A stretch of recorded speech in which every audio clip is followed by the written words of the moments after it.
คำถามต่อไปเนาะก็อยากจะให้น้องมาลิอธิบายเกี่ยวกับรายละเอียดของ probation ให้พวกเขาฟังได้ว่ามันเป็นจังไดโอเคได้เลยอาจจะยาวในน้อยหนึ่งเนาะก่อนอื่นก็อยากขออธิบายว่าคำว่า probation นี่มันจะมีหลายแบบนำเนาะหนึ่งก็คือว่า probation นี่มันจะมี2ระบบคือระบบของ state หรือว่า county หรือแขวงเนาะแล้วส่วนหลายในเฮาสิคนที่มาติดมาถึก probation นี่สิอยู่ในระดับนี้แต่ว่ามันก็มี probation ในขั้นของ federal หรือว่ารัฐบาลกลางเนาะที่ว่าผู้ที่เฮ็ดผิดกฎหมายแบบว่าข้ามพรมแดนข้ามลาดข้ามหยังไปจังซี่มันสิเป็นของ federal probation หากแต่ว่าเฮาสิมาเว้ากันมื้อนี้ใน probation ในระบบแขวงที่คนเฮาส่วนหลายนี่สิเข้ามาพัวพันนำเนาะแล้วคำว่า probation นี่มันก็มีอีก3แบบโอเคมี3ระดับโอเคระดับแรกนี่เฮาสิเอิ้นว่า formal probation ระดับที่2ก็คือ informal probation แล้วระดับที่3ก็ court probation เนาะแล้วมันแตกต่างกันแนวใดformal probation นี่จะเป็นขั้นว่าแล้วก็ขั้นรุนแรงที่สุดสำหรับผู้ที่ถูกคดีร้ายแรงคดีอาญารุนแรงมาพวกที่เป็นแบบ felony แม่นแล้วแล้วก็สถานะนี่แล้ว formal probation officer นี่สิมีการฝากโทษนำ probation officer ที่ว่าต้องไปรายงานโตทุกเดือนต้องมีการพัวพันนำ probation officer แล้วก็แล้วแต่ว่าสิถูกศาลสิสั่งให้ติด probation โดนปานใดอาจจะ3ปีถึง5ปีบ่ยังบ่เคยเห็นโดนก็5ปีหัก3ปีถึง5ปีนี่ตามอันนี้เป็นปกติเนาะแล้ว informal probation นี่ก็มีการฝากโทษนำ probation officer คือกันหักแต่ว่าบ่จำเป็นต้องไปรายงานตัวแบบสม่ำเสมอบ่จำเป็นต้องไปหา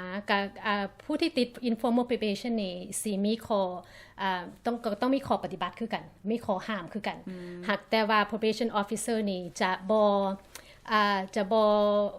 จังได๋บ่เข้มงวดนำเฮาปานใดหันน่ะอาจจะบ่ต้องไปรายงานตัวทุกเดือนหรือว่าไปแต่ยามถือเขาเอิ้นมาบ่จังประมาณนี้อันนี้มันเป็นคดีขั้นเบาพวก misdemeanor ที่เป็นละหุโทษแต่ยาสถานเบาแม่นแล้วสถานเบาอาจจะประมาณปีนึงหรือว่า2ปีเท่านั้นเนาะ informal probation แล้ว court probation นี่อันสุดท้าย court probation นี่คนนี่สิงงว่าแม่นหยัง court probation คือการฝากโทษหากแต่ขึ้นกับศาลโดยตรงบ่จำเป็นต้องไปฝากโทษนำ probation department มีแต่ว่าขึ้นอยู่กับศาลหมายความว่าศาลสิบอกว่าเจ้าห้ามเฮ็ดผิดกฎหมายเจ้าห้ามเฮ็ดนั่นเฮ็ดนี่แล้วก็ถ้าสมมุติว่าเจ้าเฮ็ดได้ดีเจ้าบ่ถูกจับอีกบ่มีคดีหยังขึ้นมาอีกทางศาลก็สิว่าฮอดมือที่ว่ามันขาดมันก็ขาดไปเลยบ่ต้องไปเสนอตัวบ่ได้ไปหยังเฮ็ดหยังขนาดอันนี้ court probation เนาะก็3อย่างนี่แล้วคนส่วนหลายนี่สิบ่เข้าใจความแตกต่างของ3อย่างนี้เนาะโอเคก็เฮาก็เข้าใจรายละเอียดอย่างกระจ่างมื้อนี้คือกันโอเคคำถามต่อไปก็อยากจะให้น้องมาลียกตัวอย่างเคสบางเคสตั้งแต่เริ่มดำเนินคดีจนหาขั้นตอนสุดท้ายของ probation ว่ารายละเอียดของขั้นตอนมีจังใดแท้โอเคเอาสั้นเว้าเป็นเรื่องเป็นราวไปเลยเนาะสั้นยกตัวอย่างขอใส่คำว่านายท้องเด้อโอเคคันว่าผู้ใดที่ว่าซื้อท้องก็บ่ต้องตกใจอันนี้แค่คำว่านายคือนายท้องเอากินเหล้าขับรถซะเนาะโอเคกินเหล้าเมาแล้วขับรถเนาะถูกจับโอเคถูกจับแล้วบัดนี้เราอยู่ในรถหันอาจจะตำรวจอาจจะค้นเห็นปืนและอาจจะค้นเห็นยาเสพติดอื่นๆแล้วก็ได้กินเหล้าโอเคถูกจับหลายคดีเนาะแล้วบัดนี้ก็ไปตามขึ้นศาลขึ้นกระบวนการศาลถูกจับขึ้นศาลแล้วก็ถูกตัดสินว่าผิดเนาะตัดสินว่าผิดแล้วตัดสินว่าผิดนี่โดยสมมุติว่านายท้องนี่ถูกตัดสินผิดทั้ง3กระทงเลยโอเคทั้ง3กระทงเลยแล้วก็การมือจองแปลว่าต้องได้ถูกตัดสินจำคุก10ปีเนาะนายท้องถึง10ปีแล้ว10ปีนี่ศาลอาจจะบอกว่าโอเคเจ้าไปติดคุกปีนึงแล้วออกมาติด probation ต่อโอเคมันสิมีกรณีที่แบบว่าบ่ได้ถูกจำคุกบ่ถูกติดคุกเลยหากแต่ว่าให้มาฝาก probation โดยกงโลดจังซี่นะโอเคในตอนนี้ก็คือว่าโอเคนายท้องถูกตัดสินผิดแต่บ่ต้องเข้าคุกมาติด probation แทนแต่ให้ติด probation 5 ปีติดในระดับ formal probation โอเคแล้วมีอย่างแน่เวลาหลังจากที่ตัดสินศาลผิดแล้วก็ต้อง ไปก็ต้องไปเสนอโตนำ probation officer ภายใน5 มื้อหลังจากที่ถูกตัดสินผิดแล้วเนาะแล้วภายใน5 มื้อนี่ถ้าบ่ไปรายงานโตก็ถือว่าผิดแล้วก็ถือว่าแปลว่านี่อาจจะต้องไปขึ้นศาลใหม่ไปขึ้นศาลถูกจับแล้วขึ้นศาลใหม่แล้วถ้าเฮ็ดแต่ผิดเนิ่นๆจังซี่นะแปลว่าศาลก็สิบอกว่าในเมื่อข่อยโจะ10 ปีไว้ให้เจ้าแล้วให้โอกาสเจ้าติด probation นายท้องเนาะแล้วเจ้ายังบ่เอายังเจ้ายังบ่รับเอาเจ้ายังประพฤติตัวแบบนี้ก็แปลว่าซั่นข่อยก็บ่ให้แล้ว probation ข่อยเอาคืนเอา probation คืน revoked อันนี้คำว่า revoked เนาะหรือว่า revocation แล้วก็ให้เจ้าไปอันนั้นแปลว่าการติดคุกเอิ้นว่า suspend ไว้ก่อนเฮา suspend ไว้ก่อนโจไว้ก่อนก็แปลว่าเดี๋ยวนี้ก็ reinstate ไปเลยแปลว่าให้เจ้าไปติดคุกเลยโอเคบัดนี้เฮามาเว้ากันว่านายท้องก็เป็นคนดีโอเคกับไปรายงานตัวนำ probation officer ภายใน5 ปีแล้ว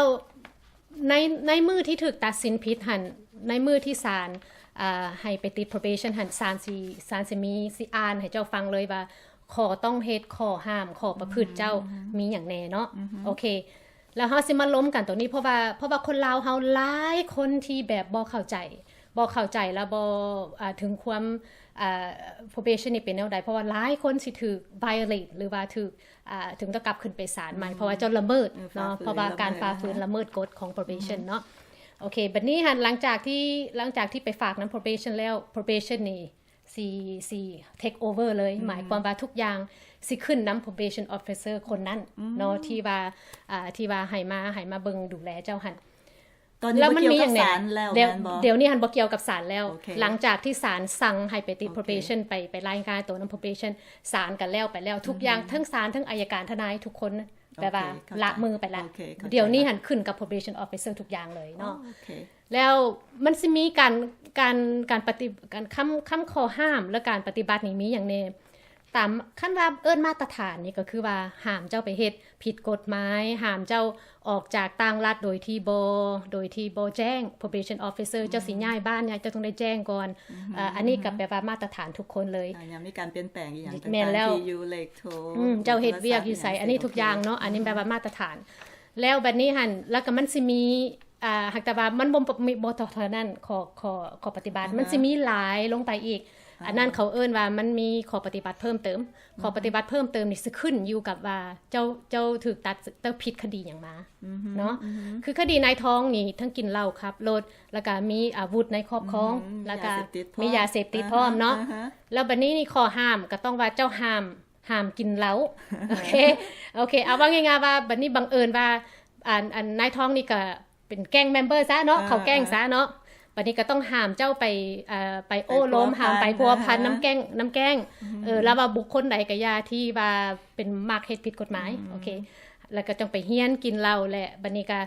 เจ้าต้องแบบว่า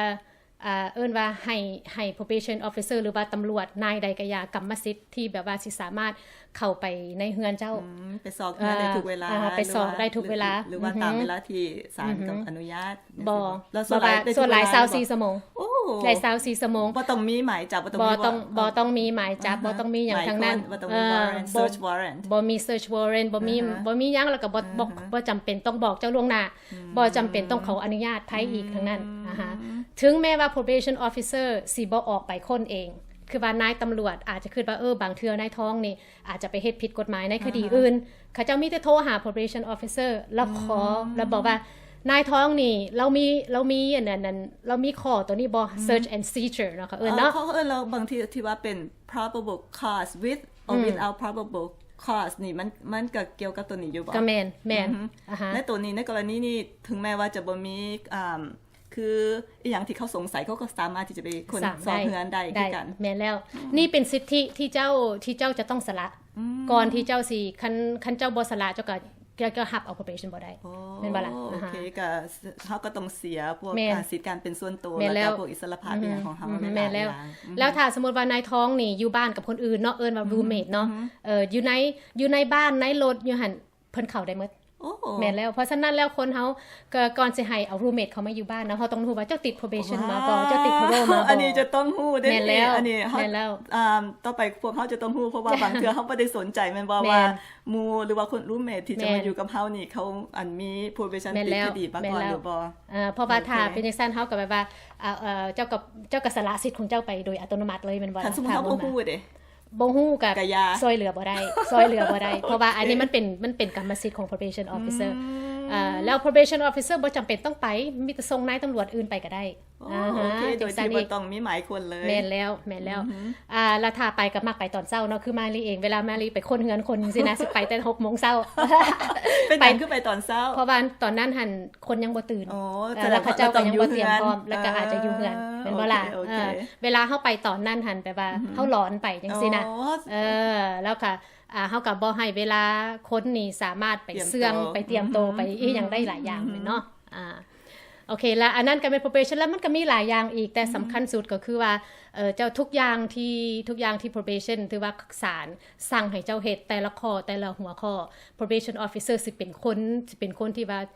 ให้เจ้านี่ต้องได้เฮ็ดตาม สิ่งที่บ่เฮ็ดเจ้าก็เฮ็ดบ่ได้สิ่งที่ให้เฮ็ดเจ้าก็ต้องได้เฮ็ดนะคะคือว่าให้เจ้าไปหาการหางานห้ามออกงานให้เจ้าไปเรียนให้เจ้าเฮ็ดแต่ว่าข้อห้ามเหล่านี้นี่นะข้อบังคับเหล่านี้นี่มันสิช่วยเฮ็ดให้ผู้ที่ไปถูกฝากโทษนั้น probationer เนาะถ้าเฮ็ดพาเพิ่นเฮ็ดได้เพิ่นก็เปลี่ยนแปลงชีวิตของเพิ่นไปทางที่ดีได้นะและแต่ว่าถ้าเฮ็ดบ่ได้ก็เป็นหน้าที่ของ probation ที่ออกไปจับใส่กับมือไปขึ้นศาลหรือว่าติดคุกเลยแล้วขึ้นศาลนี่ก็เป็นคดีกระทงนึงอีกได้เพราะว่าเฮาเอิ้นว่า probation violation การละเมิดสิทธิ์violation นี่ก็แปลว่าถ้าแล้วบัดนี้ก็แล้วแต่ว่า probation officer สิแนะนำไปจังได๋ถ้าofficer บ่มักจังซี่นะหรือว่าเจ้าเฮ็ดให้เขาเจ้าแบบบ่มักหน้าซิเนาะให้เขาเจ้าก็แบบว่าให้ติดคุกไปเลยแบบบ่อยากลำไรนำแล้วบ่ต้องไปมี hearing ใหม่บ่จำเป็นเลยเนาะอันนั้นก็แล้วก็ถ้าสมมุติว่าผู้ใดมีคำถามหรือว่าเกี่ยวกับข้อห้ามข้อบังคับจังซี่นี่ก็เฮาก็ถามกันมาได้อีกต่อไปเนาะหากแต่ว่าอันนี้ก็เป็นแค่บางข้อที่เฮาเว้ากันจังซี่